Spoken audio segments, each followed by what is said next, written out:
गर्मी में गरीब बहू का लकड़ी का जुगाड़ू ससुराल। हे भगवान जी, तुम दोनों बहुओं ने मकान को भट्टे के जैसे तपा दिया है। गर्मी में छत दीवार आग फेंक रहा है, घर में चूल्हा लगाना जरूरी था क्या? दंदनाती गर्मी से परेशान कलावती कुड़कुड़ाते हुए चौखट पर जाकर बैठ जाती है। तभी पसीने से तर तर रोटी बेलते हुए सरिता आग बबूला होकर, जैसे कि हम दोनों बहू को तो शौक लगा है तेरी चिलचिलाती गर्मी में चूल्हे के आगे बैठने का। सरिता शांत हो जाओ, ऐसे गुस्सा नहीं करते। जेठानी जी गुस्सा तो आएगा ही। माँ जी जानती हैं कि ससुर जी, जेठ जी, ललित दोपहर के टाइम में रोटी खाने आते।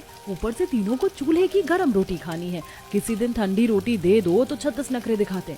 मेरा दम निकल रहा है जेठानी जी, आप ये भूसी क्यों झोंक रही हैं? कितनी दुख आंच लग रही है। चूल्हे में लकड़ी लगा दीजिए। देवरानी जी, लकड़ी खत्म हो गई है। 2 दिन से हम लकड़ी चुनने जंगल भी तो नहीं गए। ये भूसी झोंककर रोटी पकाने में पूरा शरीर लहक रहा है। थोड़ी देर में दोनों देवरानी जेठानी रोटियां बनाकर रख देती है। तभी दोनों बहू के बच्चे पसीने में नहाए स्कूल से घर आते हैं। मम्मी मम्मी, मैं धूलते आधे भूत लदी है। तोदला कहीं का, इसको तो ठीक से स्कूल बोलना भी नहीं आता है। मम्मी मम्मी देखो ना, चलो भैया मेरा मजाक उड़ा ले। मेरी मम्मी इनकी पिट्टी पिट्टी कर दो। मोनू, तुम सौरभ भैया की बात मत सुनो, तुम तो अच्छे बच्चे हो। चलो तीनों जल्दी से स्कूल ड्रेस चेंज कर लो, हम खाना निकालते हैं। ठीक है मम्मी। स्कूल की वर्दी बदलकर तीनों बच्चे जैसे खाने के लिए बैठते हैं तभी बिजली कट जाती है। अरे यार, इस बिजली को भी अभी कटना था। मम्मी मम्मी, मुझको इतनी गर्मी में खाना नहीं खाया जाएगा। जब लाइट आएगी तभी खाऊंगा। देखो पसीने भी आ रहे हैं। हाँ, मैं भी नहीं खाऊंगी, मुझको भी गर्मी लग रही है। लाइट कट जाने के चलते तीनों बच्चे खाने से मना कर देते हैं। तब कलावती पिनकते हुए कहती है, हे भगवान, नखरे दिखाने में बिल्कुल अपनी माँ पर गए हैं तीनों के तीनों। जैसे कि धन्ना सेठ के परिवार में पैदा हुए हैं। कहो तो अभी तीनों के लिए जनरेटर लगवा दूं या शाही मेज बिछवा दूं, पर तब तीनों एसी की ठंडी ठंडी हवा में लपर लपर करके खाना। माँ, तुम भी क्या छोटी छोटी बात पर गुस्सा करने लगती हो? गर्मी का मौसम है, बच्चों का अभी खाने का मन नहीं तो बाद में खा लेंगे। ज्यादा अपने भतीजा भतीजी की पक्षदारी मत कर विभा, और यहाँ आकर पंखा हाँक। जरा गर्मी से कितना पसीना चू रहा है। तौबा तौबा, 2-4 दिन से कितना घमस भरा मौसम कर रखा है। पीट पीट कर आंधी बारिश हो जाती है तो मौसम थोड़ा ठंडा हो जाता। बच्चों, मैं तुम्हें हाथ पंखा करती हूँ, चलो खाना खा लो, दादी गुस्सा करेंगी। कलावती के खड़ूस स्वभाव से सहम कर तीनों बच्चे पसीने में लथपथ निवाला निगलते हैं। तभी एक लाल चींटी मोनू को काट लेती है। आई मम्मी, आई मम्मी मम्मी, मुझे चींटी ने दांत लिया। मोनू बेटा, हाथ को मसल मत, नहीं तो लाल पड़ जाएगा। और ये घर में चींटी कहाँ से लग गई? बहू, तुम दोनों घर को इतना चमका कर जो रखती हो, इसीलिए चींटी लग गई होंगी। साफ सुथरे से तो रहना नहीं होता, देह चोर कहीं की। तभी सरिता चींटियों के झुंड को जमीन के दरारों में से बाहर निकलते देखती है और भड़क जाती है। माँ जी, ये चींटियां जमीन के अंदर से दरार में ठंडक से लगी हुई हैं। इस खंडहर मकान को मरम्मत की जरूरत है। छत और दीवार में जहाँ देखो दरार ही दरार हो रखी है। धूप की किरणें सीधे घर में घसती हैं और ऊपर से जमीन भी माटी की है, तो चींटी तो गड्ढे लगाएंगी ही। सरिता बहू, तुझको इस कच्चे मकान में रहने में इतना दुख परेशानी हो रहा तो अपने पीहर वालों से पैसे मंगवा कर खुद ही मकान पक्का क्यों नहीं करवा लेती? इतने में तीनों जंगल से सर पर लकड़ियों का गाज लेकर घर आते हैं और आंगन में पटक देते हैं।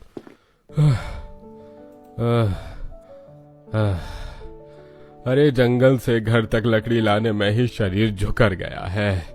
हाय हाय, इतनी गर्मी में लकड़ी बेचकर रोजी रोटी कमाने के लिए आधा दिन तो जंगल से लकड़ी काटने में खर्च हो जाता है।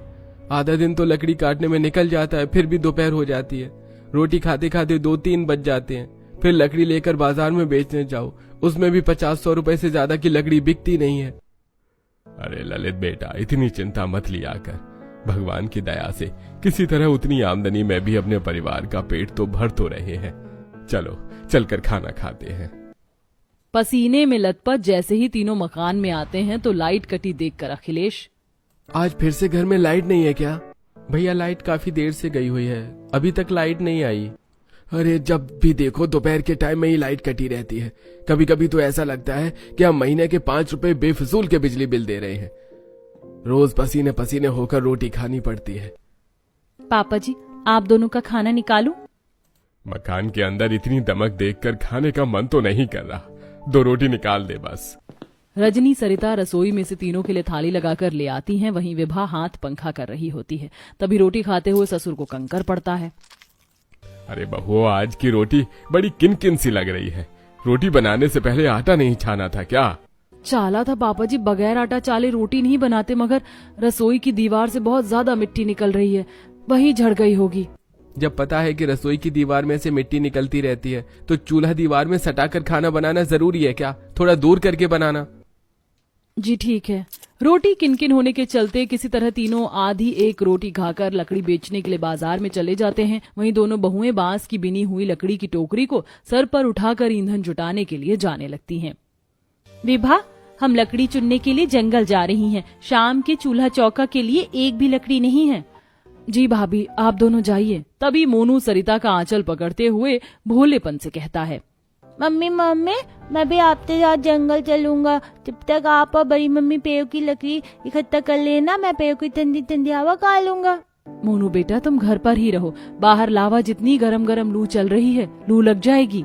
नहीं नहीं मम्मी, मैं भी आपके साथ चलूंगा। यहाँ लाइट भी कटी हुई है, कम से कम हम थोड़ी देर पेड़ की ठंडी ठंडी हवा खा लेंगे और खेल भी लेंगे। सौरभ भैया, कोमल दीदी, आप दोनों भी बोलो ना। चाची, मम्मी प्लीज, आप दोनों हमें भी ले चलिए, हम आपको परेशान नहीं करेंगे, चुपचाप से खेलेंगे बस। देवरानी जी, ये तीनों नहीं मानने वाले, हमारे साथ जाकर ही रहेंगे। ले चलते हैं, थोड़ी शरीर में ताजी ताजी हवा लग जाएगी। कुछ ही देर में दोनों बहू अपने बाल बच्चों को लेकर जंगल के भीतर जाती हैं, जहां एक लाइन से मोटे मोटे तने वाले झमाट लकड़ियों से लदे हुए पेड़ थे, जिससे झरझर ठंडी ठंडी हवा बह रही थी। पेड़ों से सूखे सूखे पत्ते टूट कर गिरे हुए थे। वहीं 2 लकड़हारे, जिसमें एक शीशम की लकड़ियों को काट कर नीचे गिरा रहा था, वहीं एक लकड़हारा देवदार के पेड़ की लकड़ियां काट काट कर नीचे गिरा रहा था।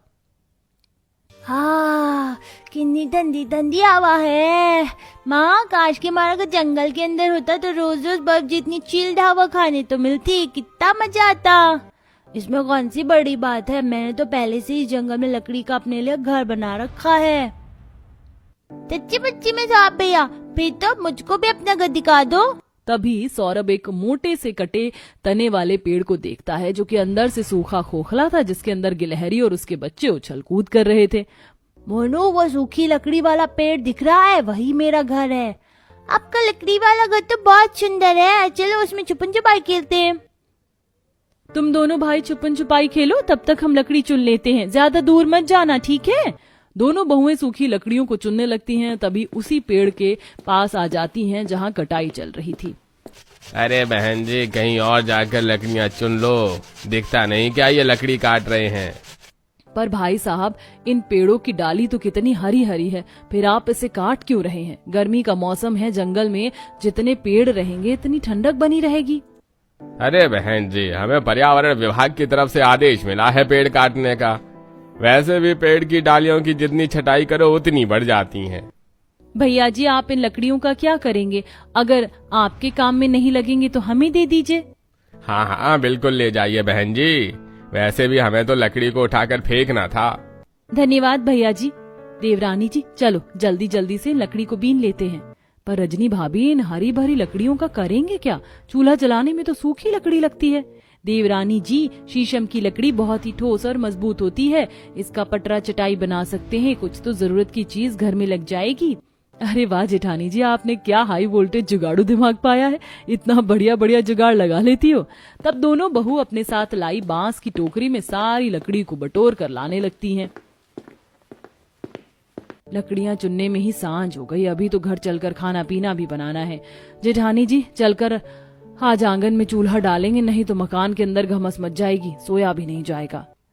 वो तो ठीक है, लेकिन ये बच्चे कहाँ चले गए? सौरभ, कोमल, मोनू, कहाँ हो तुम तीनों? मम्मी मम्मी, हम यहाँ बैठे हैं, ऊपर देखो। अरे, तुम तीनों इतनी ऊंची डाली पर क्यों जाकर बैठे हो? पेड़ की डाली कच्ची होती है, टूट जाएगी तो गिर जाओगे। मम्मी मम्मी, ये लकड़ी बहुत ही मजबूत है, इतनी मजबूत है कि घर भी बन सकता है। ये बच्चे भी ना कुछ भी बोलते हैं। चलो नीचे आओ, घर चलना है। कुछ देर में बहुएं उस घने जंगल को पार करते हुए घर जाने लगती। तभी सरिता एक पेड़ के ऊपर लकड़ी का घर टिका हुआ देखती है, जहां तक जाने के लिए सीढ़ियां भी लगी हुई थी।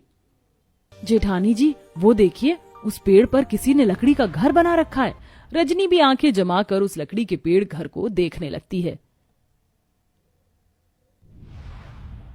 पता नहीं इतने ऊंचे पेड़ पर किसने लकड़ी का घर बसाया होगा, लेकिन ठंडी ताजी हवा खूब खाते होंगे। इस जंगल में ठंडक भी तो भरी है। जल्दी जल्दी घर लौटकर दोनों बहू खाना बनाकर सबको खिलाती हैं। वहीं तीनों कमाने वाले थोड़ी ही लकड़ी बेचकर आते हैं। ये लो कलावती, आज केवल 70 रुपए की कमाई हुई है लकड़ी बेचकर। आज तो आपने 150-200 रुपए देने को कहा था, ये 70 रुपए दे रहे हैं। पता भी है बनिए ने आटे दाल का भाव भी बढ़ा दिया है। इतने थोड़े पैसों में मुझसे घर की खर्ची नहीं चलेगी। तुम खुद ही ले आओ सामान, ऊपर से उधार के लिए टोकता है। माँ, अरे तुम बाबूजी पर गुस्सा क्यों कर रही हो? हम तीनों से जितना बन पड़ रहा है तो कर तो रहे हैं। अब ठंड के मौसम में लकड़ी ज्यादा बिकती है तो घर का खर्चा चलाकर तुम्हें पैसे भी देते हैं, लेकिन गर्मी में कोई लकड़ी नहीं खरीदता तो क्या करें?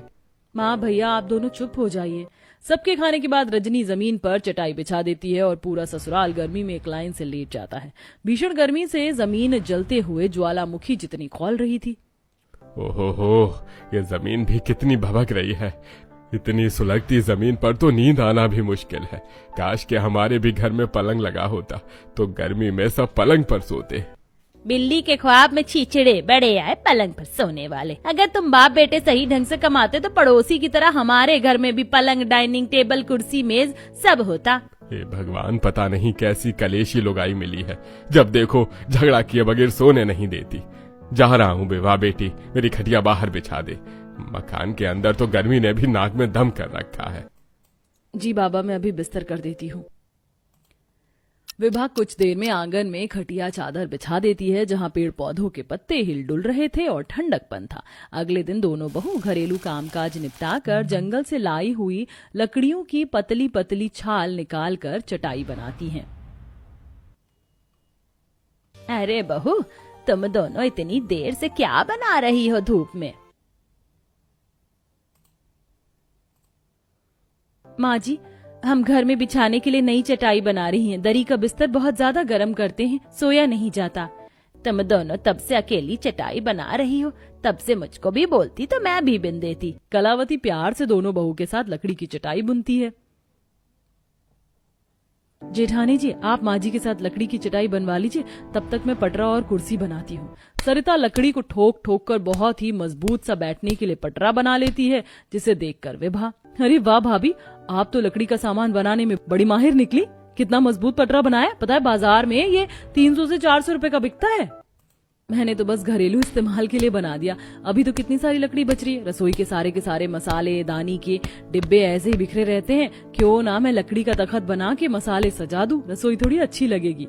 सरिता बची हुई लकड़ी से जुगाड़ लगाकर रसोई के दीवार पर लकड़ी के 3-4 खानों के 2 तखत बनाती है और एक बार मसाले के डिब्बे, दूसरे पर बर्तन और थाली वगैरह सजा लेती है, जिससे रसोई का नक्शा बदल सा जाता है। अब दोनों बहू जब भी जंगल जाती वहां से लकड़ी चुनकर ले आती और कभी बच्चों के लिए लकड़ी के खिलौने बना कर देती, तो वहीं एक दिन तीनों बच्चे खेलते हुए हाथ पंखा तोड़ देते हैं।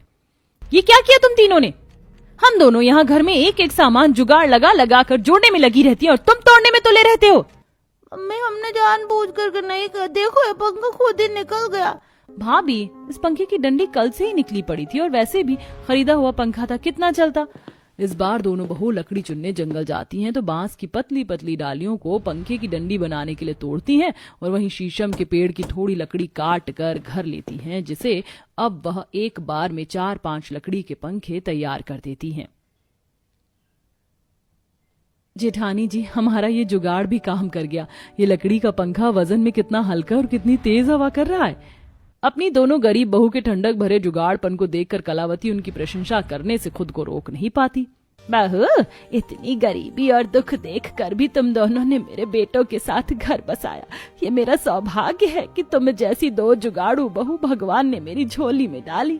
कलावती के मन में अपने लिए स्नेह भरा प्रेम देखकर दोनों बहू की आंखों में आंसू भर जाते हैं। ऐसे ही सिलसिला जारी था। समय गुजरता है। अब जब भी पड़ोसन ने कलावती के घर में आती तो उसकी दोनों बहू के लकड़ी के जुगाड़ को देखकर काफी प्रभावित होती है।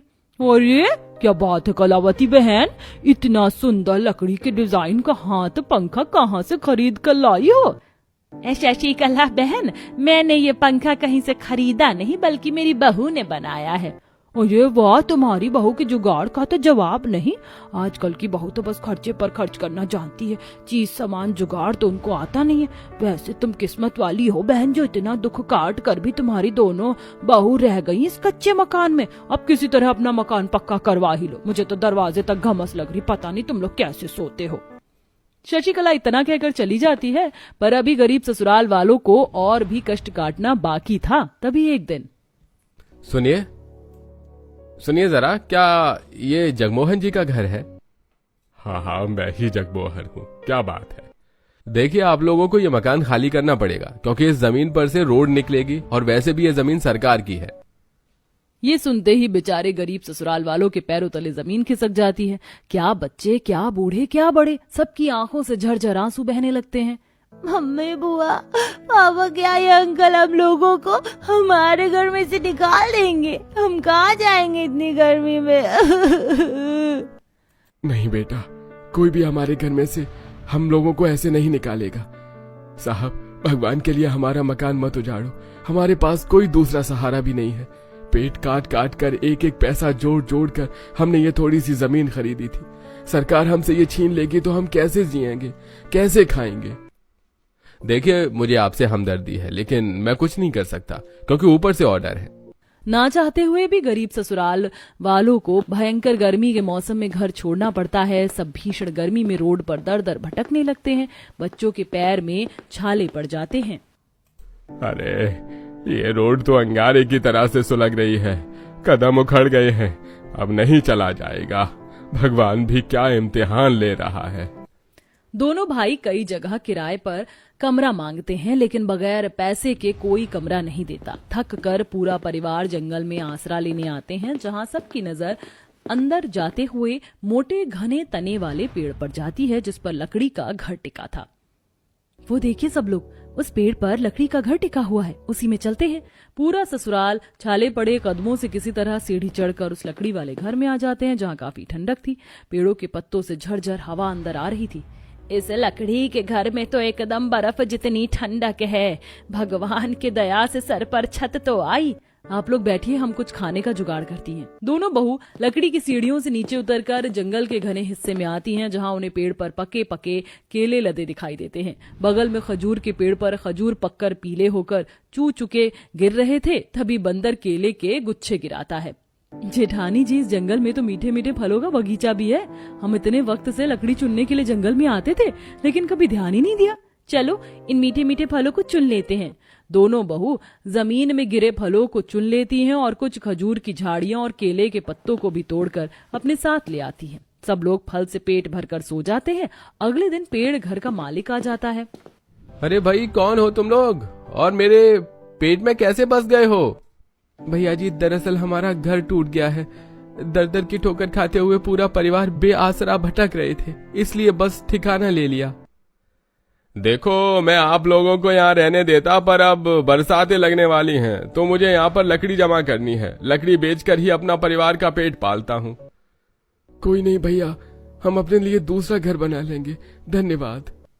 पूरा परिवार उस लकड़ी के घर से उतरकर नीचे आता और थोड़ा आगे बढ़ते हैं, जहां उन्हें एक बहुत ही विशालकाय देवदार का ऊंचा सा पेड़ दिखाई देता है, जिसके तने बहुत ही सख्त मोटे थे और डाली की लकड़ी भी बहुत ठोस थी। पूरा गरीब ससुराल उसी को चुनता है और अब सब मिलजुल कर घर बनाना चालू करते हैं। दोनों बहू अपने पतियों के साथ मिलकर लकड़ी काट काट कर लाती हैं। बच्चे सूखी घास वगैरह इकट्ठी करते हैं और वहीं सास मिट्टी का चूल्हा बर्तन बनाती है। ननद भोजन के लिए कच्ची सब्जी अनाज एकत्रित करती है और सब मिलकर लगभग 4-5 दिन में जंगल में लकड़ी का जुगाड़ घर बनाकर ठंडक भरे घर में रहन सहन करने लगते हैं।